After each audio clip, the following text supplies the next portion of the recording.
All right, I'm here with Tom Sullivan, fellow math teacher at Thunder Ridge High School. And Tom is in his 15th year of teaching, so he will offer a little bit different perspective than my two previous interviewees with Kellen Healy in his third year, and the teacher prior to that, over 20. So, Mr. Sullivan's in the prime of his career, hitting his stride. So it'll be interesting to hear his perspective on professional development. So in recent memory, Tom, what has been the best professional development activity that you have participated in, and what made this professional development different from others? Okay. So there's two that come to my mind. One was actually 2 years ago when I was asked to go into this administration program at the University of Denver. I was an instructional coach up in St. Vrain, and they said part of my professional development plan was to go get my administration degree, and that was outside of the district. And so for that program, I was going down once a month to DU and working with other teachers and administrators down there. And to me, that's a very big piece of professional development, is developing with other professionals, and that allowed me to work with other groups of people outside of just my own school environment or my own district environment. Added to that was the fact that they were paying me to get my extra degree, so that helped out a bit too. But the program was tailored to me developing as that instructional coach. So I felt like that was the best professional development to that point. Prior to that, the other one that I liked was when I was out in Illinois, they would send you to two conferences. One would be in-state and one would be out-of-state. And so that was outside of, here's a district, pick some courses to attend, to go through checks and balances. When I had ownership of what conferences to attend, and on top of that going out of state to go to a conference, I don't know, it just added a level of importance to my job. Sure. And so with that added level of importance, I felt like I was more in tune to the speeches that were given and the classes that were offered at those conferences. And those conferences were just your basic math conferences for the state of Illinois, and then the out-of-state one was a TI conference down in Nashville, Texas, or Nashville, Tennessee. But those two, the one where they paid for me to get a degree and then paid for me to go to other conferences, were the best professional development because I got to pick exactly what I wanted to do. Had ownership. Exactly. So ownership's important. So the next two questions, the first question is going to seem kind of out of sort, but it's going to lead to the third question. So in your view, what are the most essential practices to being a quality teacher? The most essential practices for being a quality teacher. The first one, a lot of people I talk to, they always go with content. You got to be masters of your content, and I'm kind of different than that. Obviously you need to know your content, but I really think you need to understand how to work with kids. I think building relationship with kids is the most important part, because once you build that relationship, you build that level of trust with the students, and then from there you can go ahead and give your knowledge. It's one thing to just come in. I'm a master of mathematics, so I can teach you everything I need to know about math.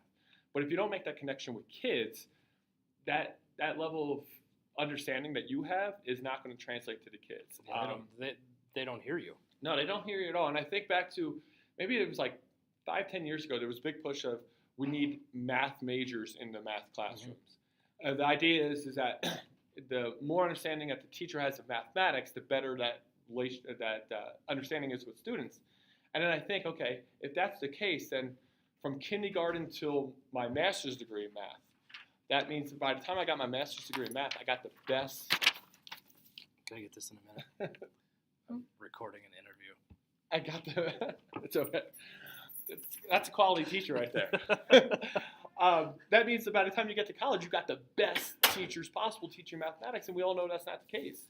The professors we had in college, they knew mathematics, but they never developed good relationships with us.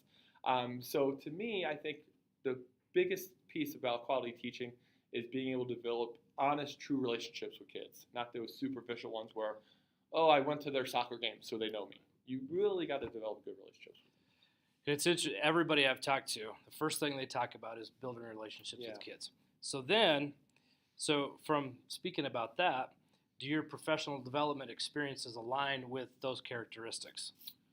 That's a good one. I think currently in this district, I would say no. It's not that piece. When I was working with my administration program, it did connect with kids because I was building relationships with other teachers and administrators that would then further my knowledge. But in terms of the current state, this is, district gives us, okay, hey, attend this for 3 credits. It's not really about the relationship piece. Yep. It's about, all good things like differentiation in classrooms. What's another big one? Formative assessments. That's all very important stuff. But the big piece of missing is how to build relationships. And then the argument is you can't teach people how to build relationships, and I think you can. I think you can for sure. Do I know how to do it? Absolutely not. My job is to focus on my classroom, but I think there's ways that you can develop programs that can help you build relationships. So then you mentioned differentiation. Yeah. So as a classroom teacher, we're expected to differentiate our instruction for our students. We have a classroom of 35 kids, very wide range of abilities in our room. Should administrators be expected to differentiate professional development in the lessons that they provide for us as classroom teachers? Should we expect them to differentiate when they deliver professional development to their teaching staff? Yeah, I mean, I think we're all going to say absolutely. I think you need to tailor your way of instructing, even if that's just to teachers, to what works best for those groups of teachers and so forth. So if we're differentiating in our classroom, I think that can only be enhanced if we see our administrators differentiating within the teachers. So if we're seeing that happening, that's only going to help us in the classrooms. I really do think that the administrators need to work on that piece. So last question is, to what degree of importance does professional development have in your growth as a teacher? I think, to me, there's a significant importance. I think back to my second year teaching when I was up in Illinois and I was asked to go to these conferences. I was an awful first year teacher. I mean, I wasn't very good. Now, I thought I was great because the kids all loved me, but looking back on it, I did not get what I needed to get out of the kids. I built the relationships, but then I didn't deliver the message. That second year when I was going to different conferences and seeing what good instruction started to look like outside of just building relationships, I started figuring out, okay, I need to do things differently. And then a couple of years after that, I started seeing a change in my own style in the classroom, which was getting better results out of my kids. And then when I went to the administration program, got to see an even bigger picture of what schools look like, as opposed to just saying, why was that decision made? It didn't have an impact on my classroom. There's actually a bigger picture I don't think a lot of teachers understand that go into these decisions. And maybe the message isn't clear to the teachers, but there's a bigger reason behind it. And I think that has had a big impact on my own classroom because I don't let that outside stuff get to me. Yep. Where I think if I'm a younger teacher, I would let that get to me too much.